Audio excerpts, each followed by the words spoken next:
నందు ప్రియమైన daily bread కార్యక్రమాన్ని వింటున్న దేవుని పిల్లలందరికీ యేసుక్రీస్తు నామములో నా హృదయపూర్వకమైన శుభవందనాలు తెలియజేస్తున్నాను. జూన్ 3వ తేదీ ఉదయకాలమున ఈ డైలీ బ్రెడ్ పరిచర్యలో మనమందరము కలుసుకున్నట్టుకై కృప చూపించిన దేవునికి మహిమ కలుగునుగాక. ఆమేన్. డైలీ బ్రెడ్ కార్యక్రమాన్ని వింటున్న సహోదరి సహోదరులారా, మీరందరూ బాగున్నారు కదూ? ప్రభు యొక్క అపారమైన కృప, మీ అందరి ప్రార్థన సహకారంతో నేను క్షేమం. ఈ మధ్య కాలంలో నేను తరచుగా డైలీ బ్రెడ్ పరిచర్యను మీకు అందించలేనందుకు చింతిస్తూ ఉన్నాను. ప్రభు కృప చూపిస్తే ఇక నుండి కంటిన్యూగా ఈ డైలీ బ్రెడ్ పరిచర్య అందించున్నట్లుగా మీరు నా కొరకు ప్రార్థన చేయండి. మంచిది. మనం ఈ డైలీ బ్రెడ్ పరిచర్యలో తెలంగాణ రాష్ట్రం నిజామాబాద్ జిల్లాలో ఉన్న 27 మండలాలలో ఒక్కొక్క మండలం కొరకు మనం ప్రార్థిస్తూ ఉన్నాం. నేటి దినము కొరకై మనము ప్రార్థించవలసిన మండలం తెలంగాణ రాష్ట్రం నిజామాబాద్ జిల్లా నిజామాబాద్ గ్రామీణ మండలం. ఈ మండలంలో మొత్తం 18 గ్రామాలు ఉన్నాయి. ఈ 18 గ్రామాల్లో ఉన్న ధనవంతులు, బలవంతులు, రాజకీయ నాయకులు, కమ్యూనిస్టులు, హేతువాదులు ప్రతి ఒక్కరూ రక్షణ పొందినట్లుగా మనము ప్రార్థన చేద్దాం. దయచేసి కండ్లు మూసుకునండి. మహాగణుడువైన మా తండ్రి, గొప్ప దేవుడా, మీకు వందనాలు. మీ దయగలిగిన ప్రేమ కలిగిన నామాన్ని బట్టి మిమ్మల్ని స్తుతిస్తూ ఉన్నాం. ఈ ఉదయకాల సమయంలో డైలీ బ్రెడ్ పరిచర్యలో తెలంగాణ రాష్ట్రం నిజామాబాద్ జిల్లా నిజామాబాద్ గ్రామీణ మండలం కొరకు, ఈ మండలంలో ఉన్న 18 గ్రామాల కొరకు ప్రార్థిస్తున్నాం. గొప్ప దేవుడా, ఈ 18 గ్రామాల్లో ఉన్న ధనవంతులను, బలవంతులను, రాజకీయ నాయకులను, కమ్యూనిస్టులను, హేతువాదులను మీరు దర్శించండి. కృపగలిగిన దేవా, గొప్ప ఆత్మ సంబంధమైన ఈ మండలంలో మీ ఉద్యోగాన్ని కలిగించమని ప్రార్థిస్తున్నాం. ప్రజల హృదయాలు తెరవబడినట్లుగా, ముఖ్యంగా మీ పరిచర్య చేస్తున్న మీ దాసుల కొరకు, సంఘాల కొరకు, సువార్థికుల కొరకు ప్రార్థిస్తున్నాం. మీరే కృప చూపించి ఈ మండల ప్రజలందరినీ మీరు రక్షించుకొని మహిమను పొందుకోమని యేసు నామములో ప్రార్థించి అడిగి వేడుకుంటున్నాము తండ్రి. ఆమేన్. డైలీ బ్రెడ్ కార్యక్రమాన్ని వింటున్న శ్రోతలారా, మనము ఈ డైలీ బ్రెడ్ పరిచర్య దాదాపుగా కొన్ని సంవత్సరాల క్రితం ప్రారంభించాం. మత్తయి సువార్త 1వ అధ్యాయమును వచనం వెంబడి వచనాన్ని ప్రారంభించగా ప్రస్తుతానికి మనం లూకా సువార్త 17వ అధ్యాయంలో ఉన్నాం. నేటి దినము కొరకై డైలీ బ్రెడ్ పరిచర్యలో సిద్ధపరచబడిన దేవుని వాక్యం లూకా సువార్త 17వ అధ్యాయము 11, 12, 13 మాటలు చదువుతున్నాను. దయచేసి ఆసక్తితో వినండి. ఆయన యెరూషలేముకు ప్రయాణమైపోవచ్చు. సమరయ గలిలయ మధ్యగా వెలుచుండెను. ఆయన ఒక గ్రామములోనికి వెలుచుండగా 10 మంది కుష్ఠరోగులు ఆయనకు ఎదురుగా వచ్చి దూరమున నిలిచి, యేసు ప్రభువా, మమ్మల్ని కరుణించమని కేకలు వేసిరి. ప్రభు మన వినికిడిలో ఈ మాటలు దీవించునుగాక. ఆమేన్. డైలీ బ్రెడ్ కార్యక్రమాన్ని వింటున్న సహోదరి సహోదరులారా, యేసు ప్రభులు వారు చేసిన 3.5 సంవత్సరాల సేవా పరిచర్యలో ఆయన ఎన్నో ప్రయాణాలు చేశారు.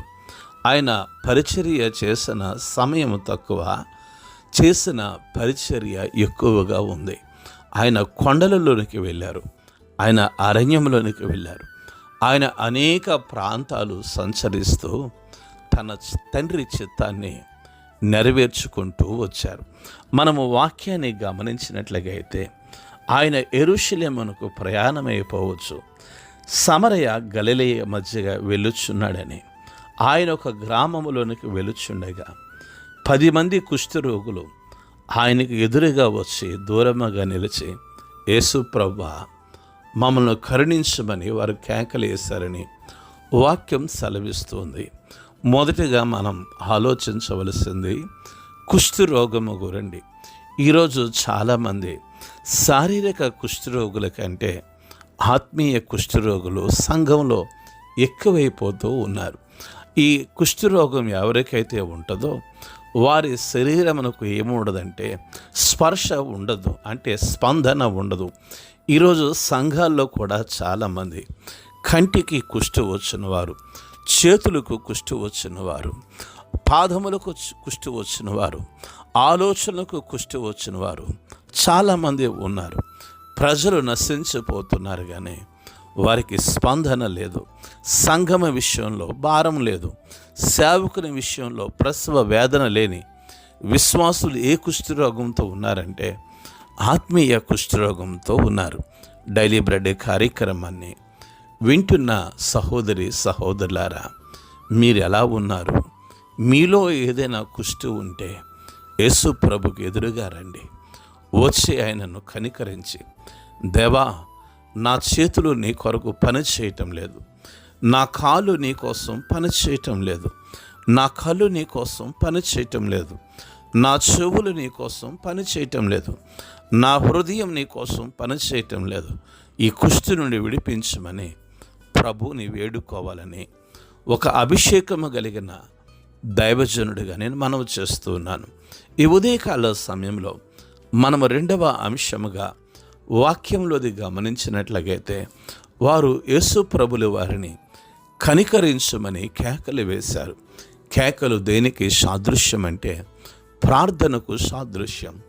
కేకలు దేనికి సాదృశ్యం అంటే ఆక్రందనకు సాదృశ్యం. కేకలు దేనికి సాదృశ్యం అంటే ప్రభు ముందుకొచ్చి లొంగిపోవుటకు సాదృశ్యమై ఉంది. వారు కేకలు వేస్తూ ఉన్నారు. డైలీ బ్రెడ్ కార్యక్రమాన్ని వింటున్న సహోదరి సహోదరులారా, ఒక మాట అడుగుతాను. మీ సంఘములో నుండి లేదా మీ కుటుంబంలో నుండి మీ జీవితంలో నుండి ఏదైనా కేకలు వినబడితే ఆ కేకలను బట్టి మీరు విడుదల పొందారా? మీ బిడ్డల జీవితాల్లో కార్యాలు చూస్తున్నారా? మీ వ్యక్తిగత జీవితంలో అద్భుతాలు చూస్తున్నారా? మీ ఇంటిలో నుండి వినబడుతున్న కేకలు లోక సంబంధమైనవా లేకపోతే పర సంబంధమైనవో ఒక్కసారి మిమ్మల్ని మీరే పరీక్షించుకోండి. కేకలు ప్రభు దగ్గరికి వచ్చి చాలామంది కేకలు వేశారు. కుష్ఠరోగులు కేకలు వేశారు. ఇదిగో గుడ్డివాడు కేకలు వేశాడు. కనాను స్త్రీ కేకలు వేసింది. డైలీ బ్రెడ్ కార్యక్రమాన్ని వింటున్న సహోదరి సహోదరులారా, యేసు ప్రభుల వారి దగ్గరకు వచ్చి కేకలు వేసిన వారందరి జీవితాల్లో ఏదొక కార్యం జరుగుతూ వచ్చింది. ఈ ఉదయకాల సమయంలో ప్రభు మీతో, ప్రభు నాతో, మనందరితో మాట్లాడుతున్నారు. రండి మనము కేకలు వేద్దాం. దేవా, నా సంఘము పరిస్థితి ఎలా ఉంది? నా సేవ పరిస్థితి ఎలా ఉంది? నా కుటుంబం పరిస్థితి ఎలా ఉంది? నా బిడ్డల పరిస్థితి ఎలా ఉంది? నువ్వు కనికరించకపోతే నన్ను కనికరించు వారు ఎవరు? దేవా, నువ్వు పట్టించుకోకపోతే నన్ను పట్టించుకునేవారు ఎవరు? నీవు దయ చూపకపోతే దయ చూపించేవారు ఎవరని ప్రభుని వేడుకొని ఆయన పాదాలు పట్టుకుని కేకలు వేద్దాం. అట్టి కృప ప్రభు మనందరికీ సమృద్ధిగా అనుగ్రహించునుగాక. ఆమేన్. కండ్లు మూసుకొనండి, తలలు వంచండి. చిన్న ప్రార్థన చేస్తాను. పరిశుద్ధుడైన మా తండ్రి, గొప్ప దేవుడా, మీకు వందనాలు. ఈ ఉదయకాల సమయంలో నాయనా, మీ అభిషేకము కలిగిన మీ దాసుల ద్వారా మాతో మాట్లాడుతున్నారు. మాలో ఉన్న కుష్టి ఏదో అయ్యా నీకు ఎదురుగా వచ్చి కేకలు వేసి మేము విడిపించబడుటకు మీ కృప చూపించండి. మా సంఘాలలో నుండి, మా కుటుంబాలలో నుండి, మా జీవితాలలో నుండి ఆత్మ సంబంధమైన కేకలు వినిపించుటకు మీరు కృప చూపించి మహిమ, ఘనత, ప్రభావమును పొందుకొనమని ఈ ఉదయకాల సమయంలో డైలీ బ్రెడ్ కార్యక్రమాన్ని వింటున్న ప్రతి కుటుంబాన్ని మీరు దీవించమని యేసు నామములో ప్రార్థించి అడిగి వేడుకుంటున్నాము తండ్రి. ఆమేన్. డైలీ బ్రెడ్ పరిచర్య నుండి మీ ప్రియ సహోదరుడు brother K Ramesh Babu, God's లో మినిస్ట్రీస్, విజయవాడ. దేవుని కొరకు ఖర్చు పెడదాం, దేవుని కొరకు ఖర్చు అయిపోదాం. Thank you. Praise the Lord. God bless you all.